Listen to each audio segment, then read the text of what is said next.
Shalom. Mari kita buka firman Tuhan dari kitab Matius.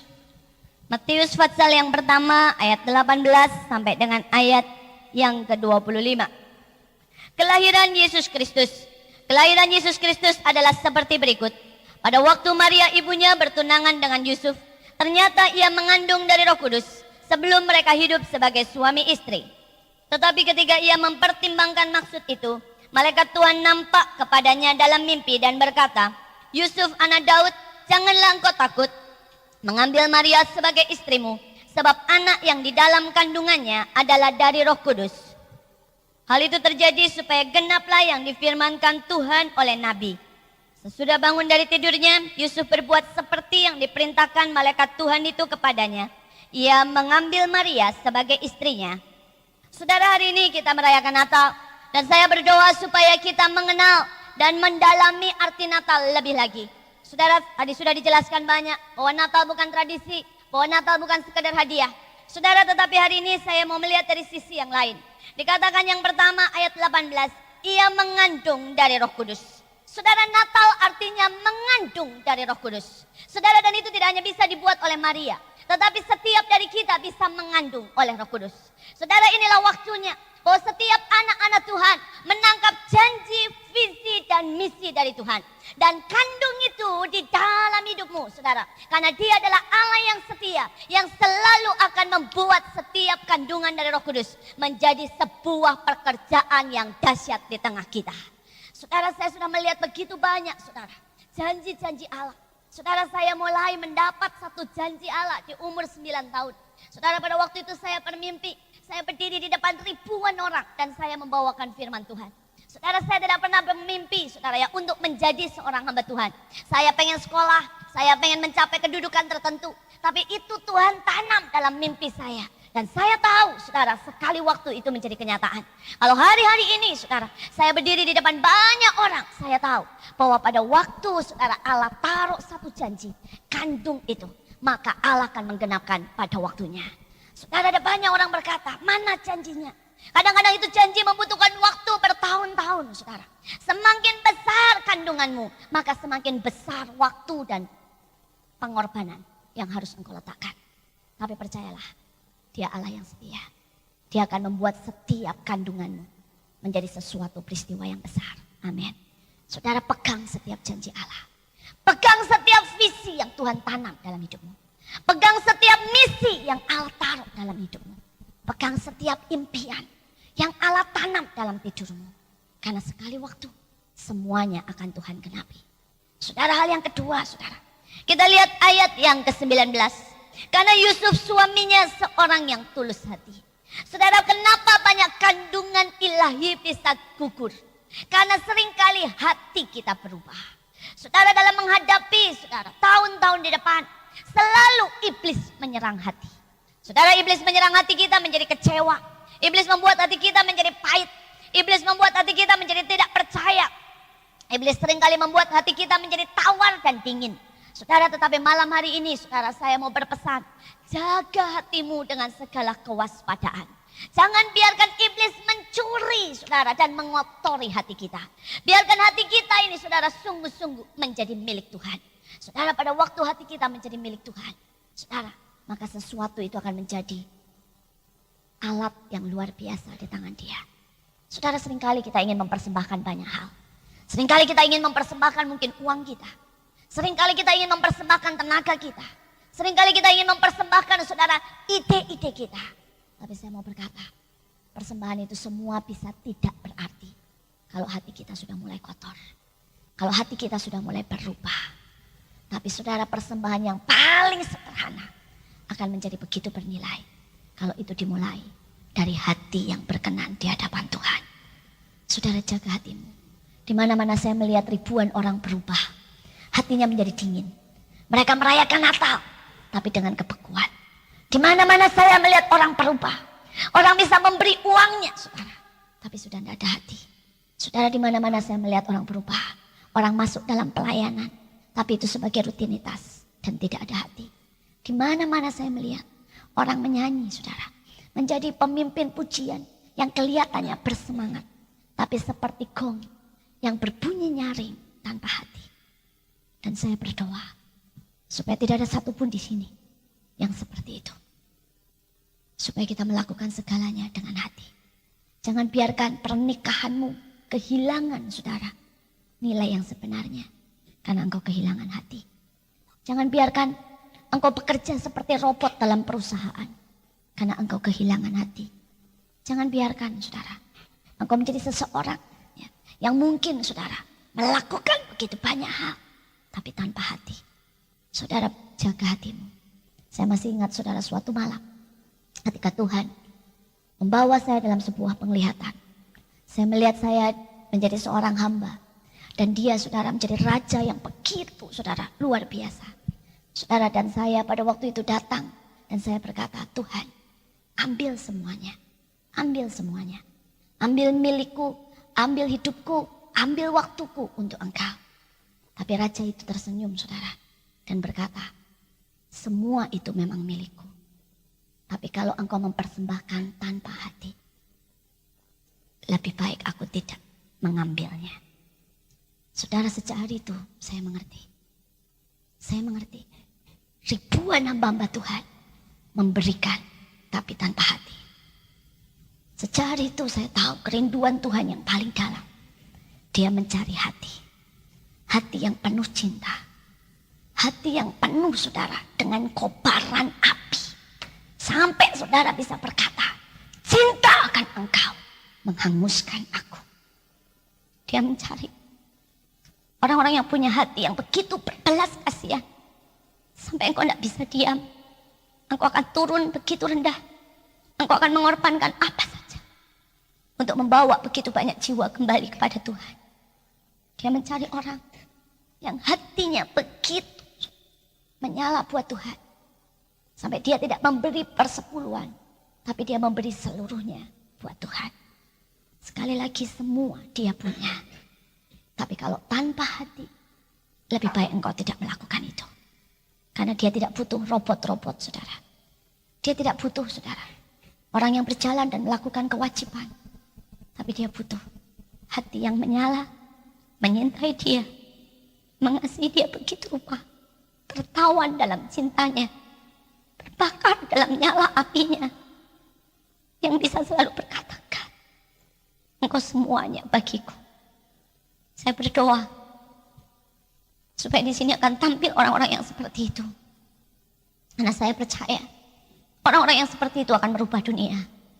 Orang-orang seperti itulah, saudara, yang akan merubah pekerjaan yang biasa menjadi luar biasa. Orang-orang itulah yang akan merubah setiap pelayanan menjadi bernyawa, saudara, dan bukan pelayanan yang mati.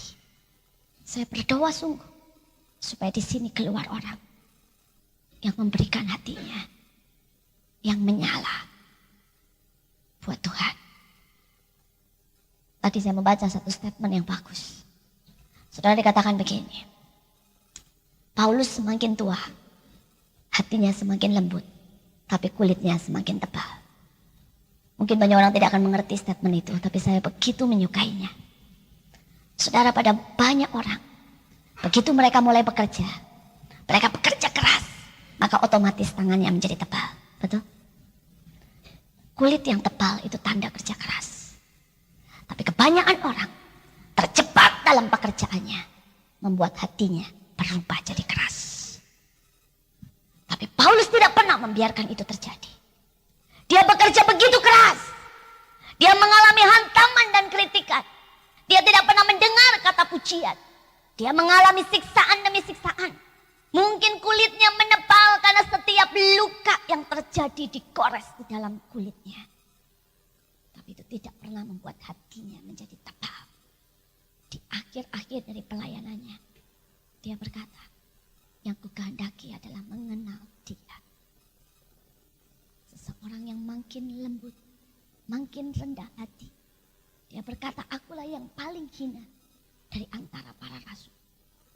Hatinya menjadi semakin lembut, walaupun kulitnya menjadi semakin tebal.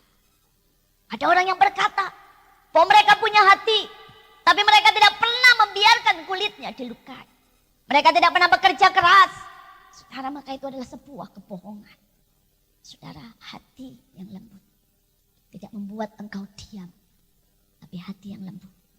Membuat engkau bekerja lebih keras. Membuat engkau mengasihi sampai berkorban. Membuat engkau memberi lebih banyak.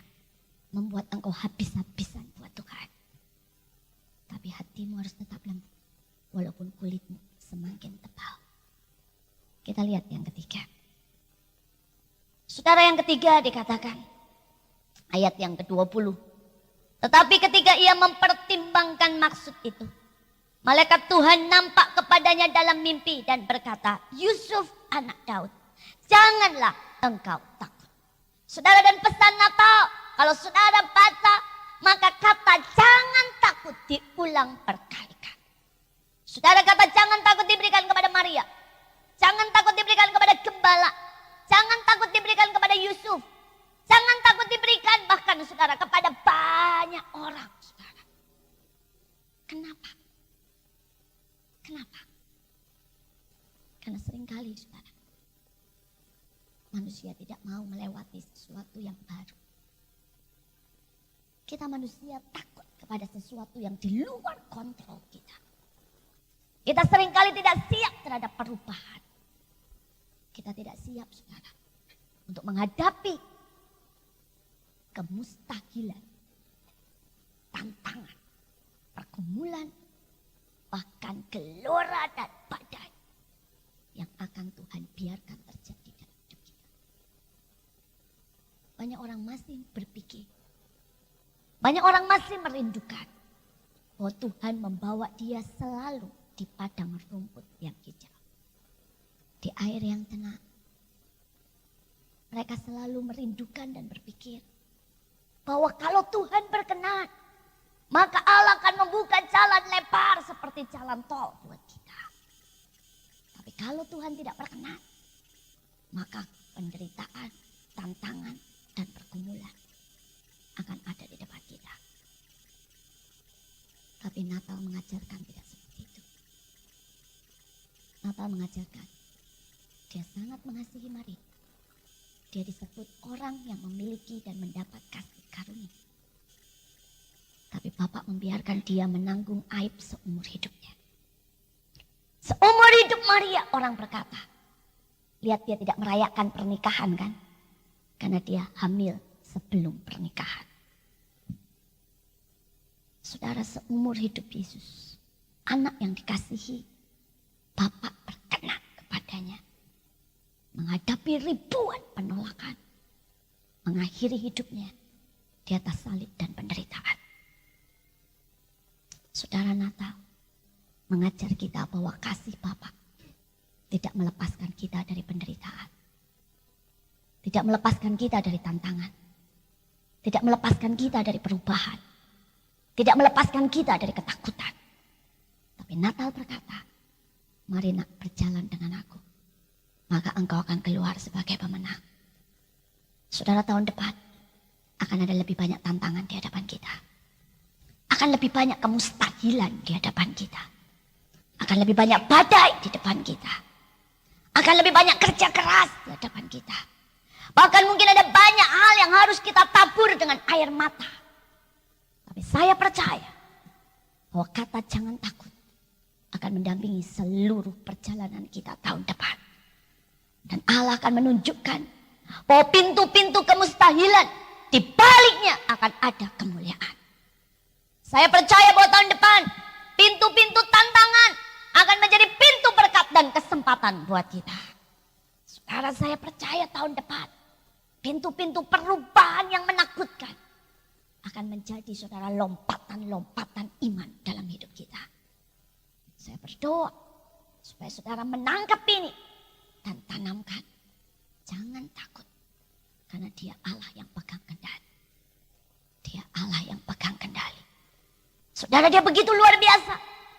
Sehingga dia tidak pernah membiarkan kita menjadi biasa-biasa. Amin. Tidak ada satu anak Tuhan pun yang akan Tuhan biarkan menjadi biasa-biasa. Karena kita punya Allah yang luar biasa. Saudara, kalau hidupmu hari-hari ini masih biasa-biasa.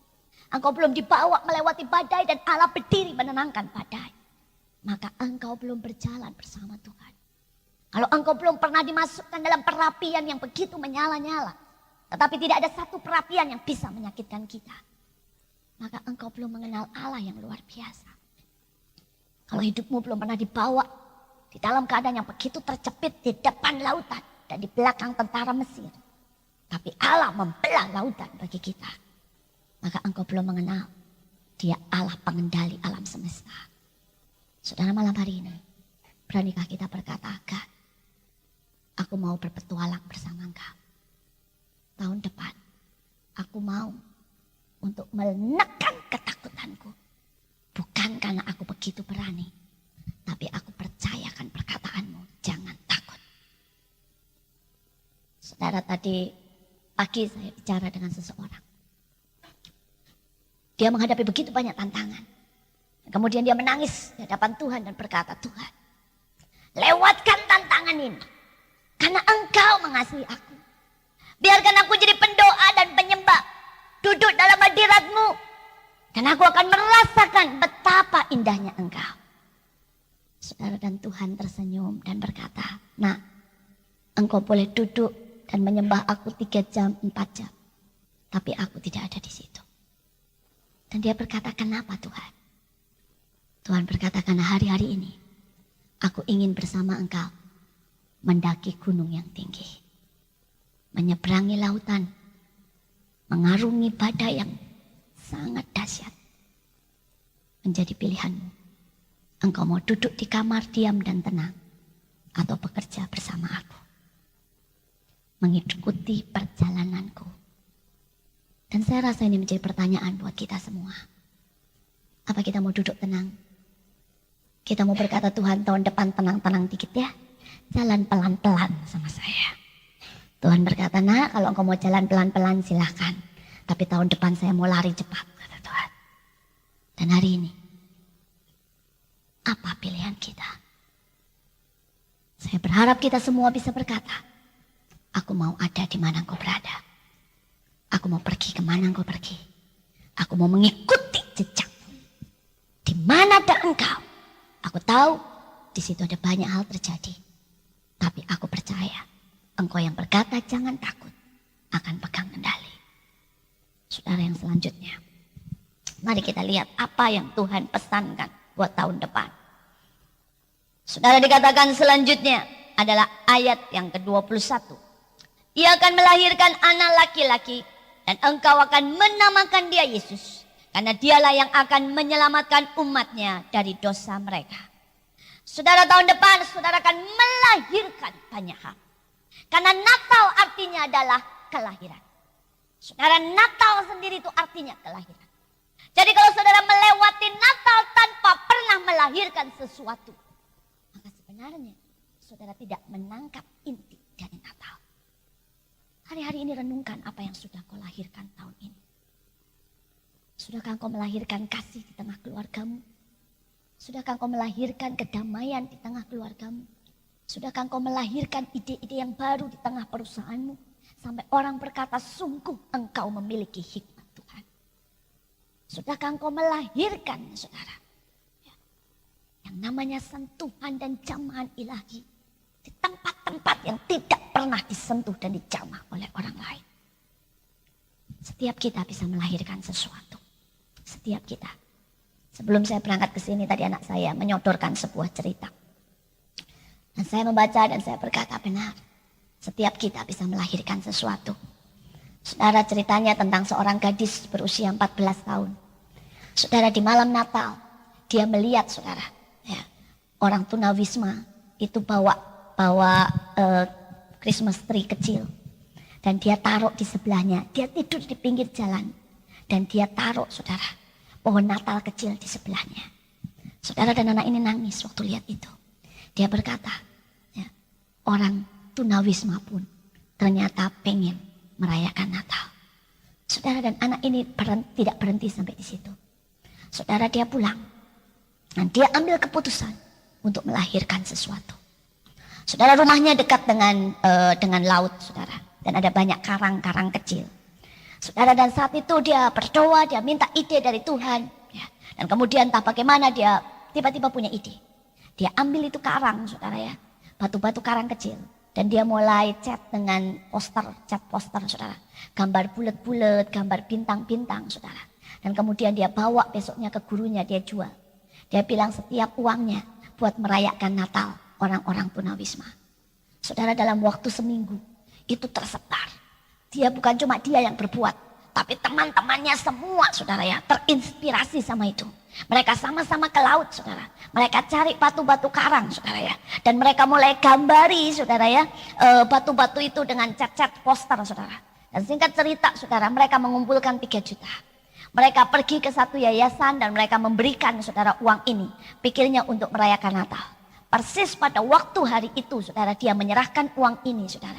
Ada seorang wartawan dari kota itu ya, melihatnya. Jadi dipotret saudara dan kemudian masuk koran. Saudara, begitu masuk koran, pesanan batu karang itu melimpah saudara.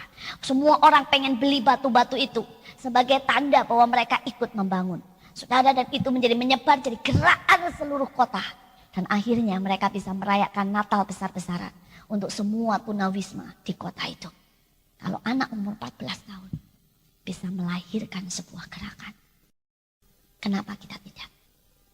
Kalau seorang anak umur 14 tahun bisa melahirkan kasih sayang saudara di antara tunawisma, kenapa kita tidak? Dan ini harusnya menjadi perenungan buat kita. Apakah kita sudah melahirkan sesuatu? Apakah kita sudah melahirkan kesaksian di hati orang-orang yang kita kenal? Saya ingat kejadian Natal tahun lalu, hal yang kecil saudara. Saudara, pada waktu Natal kami biasa untuk merayakan. Dan ada satu orang pembantu kami yang agama seberang. Dia pembantu yang pagi datang dan pulang malam saudara. Dan pada waktu itu kami berkata kami akan merayakan Natal bersama-sama dia. Saudara, dan dia tidak tahu apa yang terjadi. Tapi di hari itu saudara, kami duduk semuanya, kami siapkan makanan. Dan gantian saya yang melayani. Ya, saya bilang terima kasih Mbak karena sudah melayani kami selama setahun ini. Anak-anak juga siapkan hadiah, kami saling bertukar hadiah. Saudara, dan dia mulai menangis saudara. Dia merasakan sukacita. Dia pulang, dia cerita dengan sangat saudara sukacita kepada tetangga-tetangganya. Saudara, dan tetangganya dengan polos orang-orang Betawi berkata, memangnya orang Cina kaya mau makan sama kamu semeja? Saudara, dan dia berkata buktinya mau tuh. Kemudian mereka mulai tanya lagi. Terus kemudian dia bilang, katanya tukar kado. Kamu kasih hadiah apa? Percuma lah katanya. Kamu kasih hadiah apapun, itu cuma diterima senyum, nanti dibuang, gak dipakai. Saudara, dan dia mulai berpikir, apakah benar kan seperti itu? Tapi besok paginya kami mengadakan hari itu hari Sabtu saudara. Besok paginya Natal hari tanggal 25 saudara. Besok paginya saudara.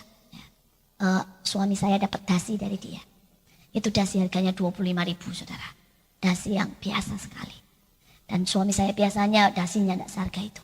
Tapi khusus minggu itu saudara. Suami saya pakai dasi itu. Dan dia berkata sama pembantu saya, Mbak, dasimu saya pakai loh. Bagus. Dan dia pergi ke gereja pakai dasi itu. Saudara, pembantu saya berkaca-kaca.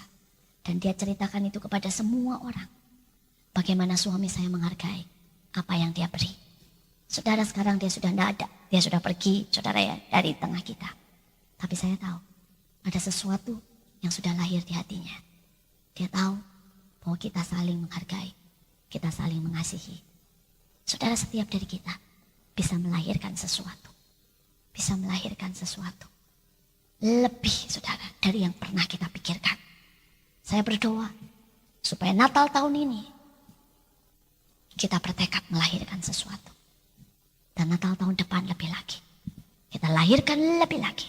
Kita buat dampak lebih lagi. Karena Natal tanpa melahirkan maka bukan Natal. Kita lihat selanjutnya. Kita lihat saudara. Saya suka sekali ayat 23. Sesungguhnya anak darah itu mengandung dan melahirkan seorang anak laki-laki. Dan mereka akan menamai dia Immanuel. Yang berarti Allah menyertai kita. Saudara, saya percaya inilah janji Tuhan buat kita. Natal merupakan satu janji yang besar. Yang berkata bahwa Allah menyertai kita. Amin. Saudara, dan kalau Allah di pihak kita, kata Alkitab, siapa yang bisa jadi lawan kita? Saudara, seringkali kita begitu takut. Karena kita tidak sadar siapa yang menyertai kita. Seringkali kita begitu, saudara ya, khawatir tentang keuangan. Karena kita tidak sadar siapa yang menyertai kita. Seringkali kita tidak, saudara ya. Kita tidak sadar siapa, saudara, kita ini. Saudara, kita memang bukan apa-apa. Tapi yang menyertai kita, dia seseorang yang luar biasa. Saya masih ingat cerita kesaksian, saudara. Tentang seorang pianis yang mengadakan konser, saudara. Dia pianis yang terhebat, saudara ya. Dan dia mengadakan satu konser piano yang begitu luar biasa. Saudara, dan di tengah-tengah puncak daripada acara itu. Dan dia berkata, siapa di sini yang di bawah umur 7 tahun? Dan ada tidak banyak, 1 atau 2 anak angkat tangan. Dan dia berkata, siapa yang bisa menyanyikan lagu yang paling sederhana, si semut yang kecil. Ya, Sol Mi Mi Fa Re Re. Dan ada 1 anak yang angkat tangan, saudara. Dan dia bilang, maju ke depan. Yuk main di depan. Orang-orang mulai berpikir, apa bagusnya anak kecil main begitu? Saudara, dan anak ini mulai main 1 kali. Dan dia berkata, jangan anggap orang lain. Ya pokoknya main aja. Saudara, dan dia main. Begitu main, saudara, dia pesan lagi. Ulang lagi ya, terus ulang lagi. Dan jangan perhatikan apa yang saya lakukan. Kamu konsentrasi saja, mainkan lagu itu. Begitu anak kecil ini main, saudara, diulang. Maka di sebelahnya, pianis ini mulai memainkan, memberi variasi. Tiba-tiba, saudara, lagu yang begitu sederhana berubah menjadi lagu yang begitu luar biasa. Permainannya menjadi begitu hidup. Ya, sesuatu yang sangat ajaib. Orang-orang mulai bertepuk tangan, bahkan berdiri. Karena mereka mulai melihat gubahan yang luar biasa dari lagu yang begitu sederhana. Saudara, selesai. Anak ini di sampingnya dan memberi hormat kepada begitu banyak penonton, semua berdiri dan bertepuk tangan. Saudara, hari itu anak ini melakukan konsep yang terhebat. Dengan memainkan si semut yang kecil. Saudara, ingat itu. Kita itu anak umur 6 tahun itu. Dan Tuhan pianis yang terhebat. Amin. Malam ini Tuhan cuma mau berkata, lakukan bagianmu dengan baik. Ya. Jangan terlalu perhatikan orang lain. Ya. Jangan pusing bahwa engkau cuma bisa memainkan 1 lagu sederhana. Jangan pusing kalau jabatanmu begitu kecil. Jangan pusing kalau perananmu begitu kecil. Jangan pusing kalau persembahanmu begitu sedikit. Jangan pusingkan kalau orang tidak menganggap engkau. Lakukan bagianmu dengan sungguh-sungguh. Selebihnya urusan Tuhan. Amin. Dan pada waktu, saudara, kita mulai melakukan bagian kita, Allah yang menyertai kita akan membuat, saudara, pelayanan kita menjadi luar biasa. Akan membuat pekerjaan kita menjadi pekerjaan yang hebat. Akan membuat pemberian kita menjadi pemberian yang besar. Pada waktu Allah menyertai kita. Amin. Saya sudah melihat ini seumur hidup saya. Saya tidak pernah, saudara, bisa menghasilkan khotbah yang bagus. Saudara, tapi pada waktu Allah menyertai, ribuan orang diubahkan. Saudara, saya tahu, saya cuma anak kecil itu.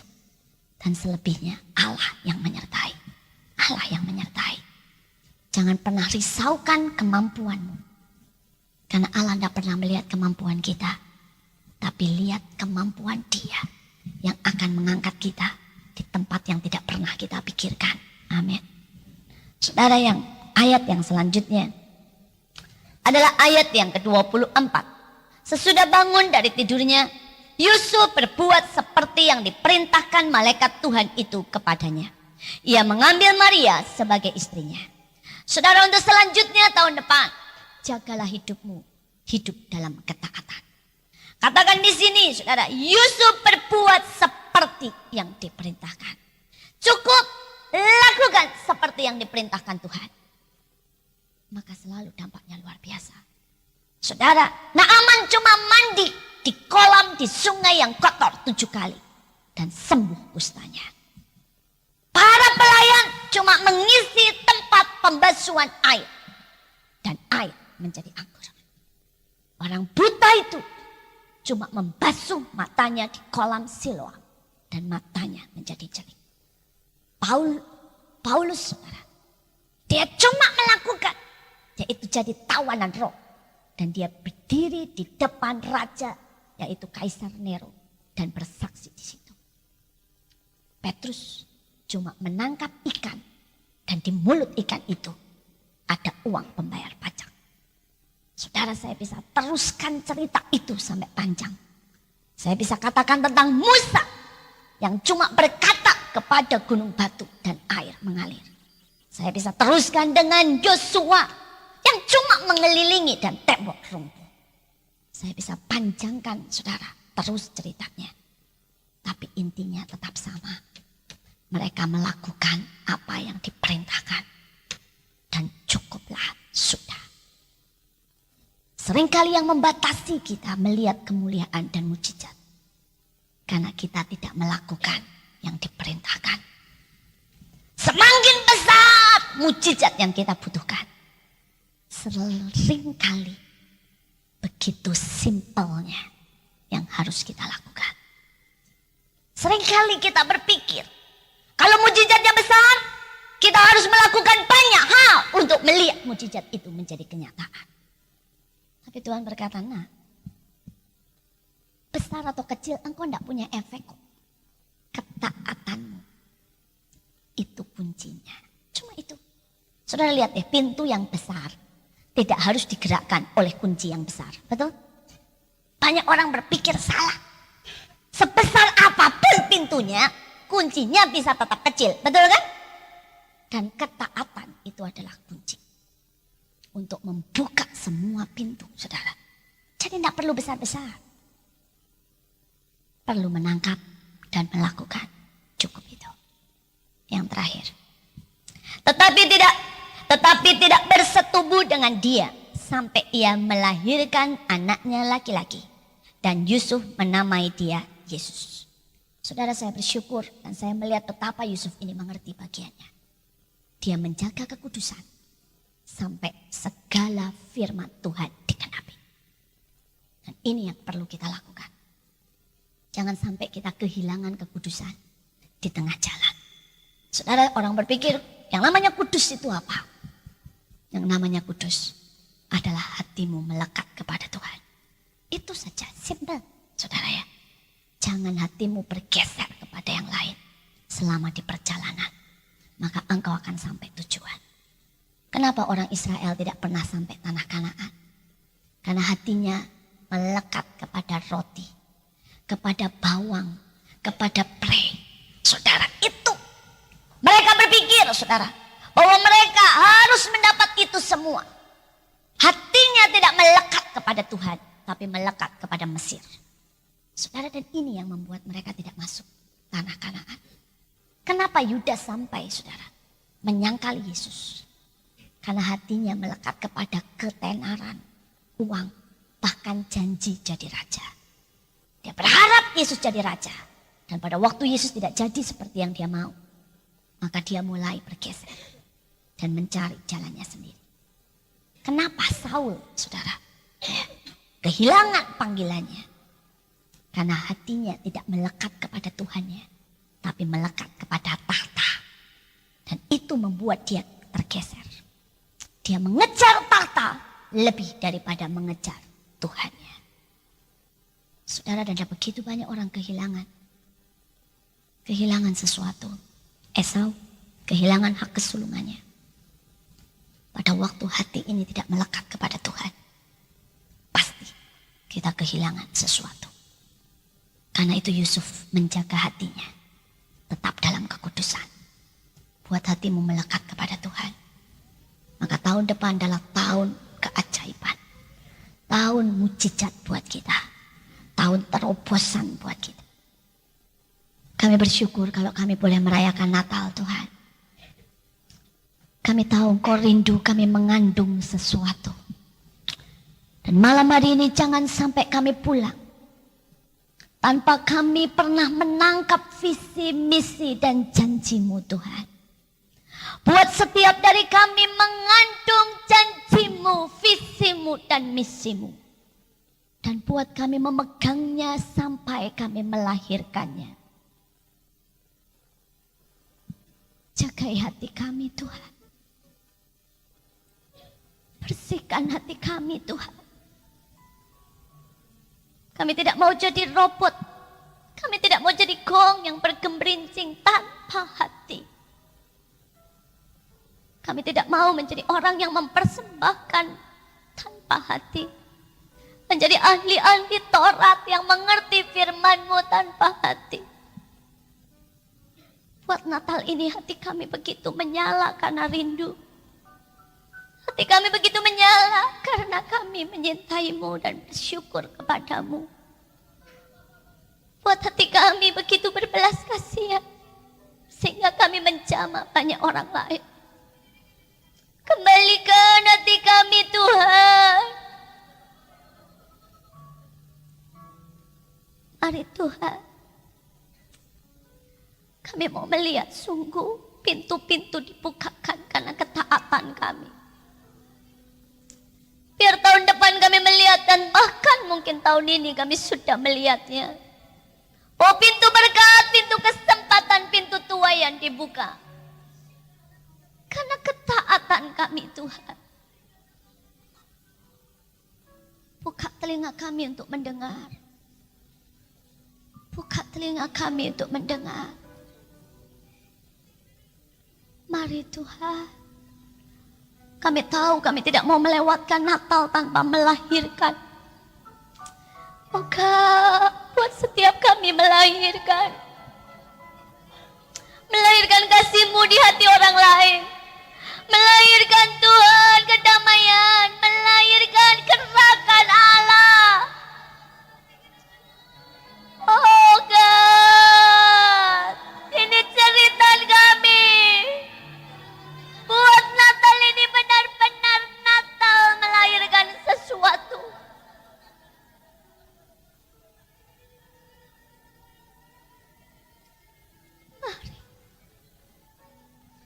Mari Tuhan. Tuhan, kembalikan hati kami. Supaya hati kami melekat dan kami tidak akan pernah kehilangan Engkau. Buat hati kami melekat dan kami tidak pernah kehilangan panggilan.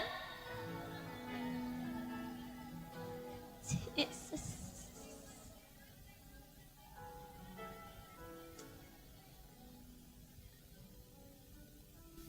Berbicaralah dengan setiap kami malam ini Tuhan.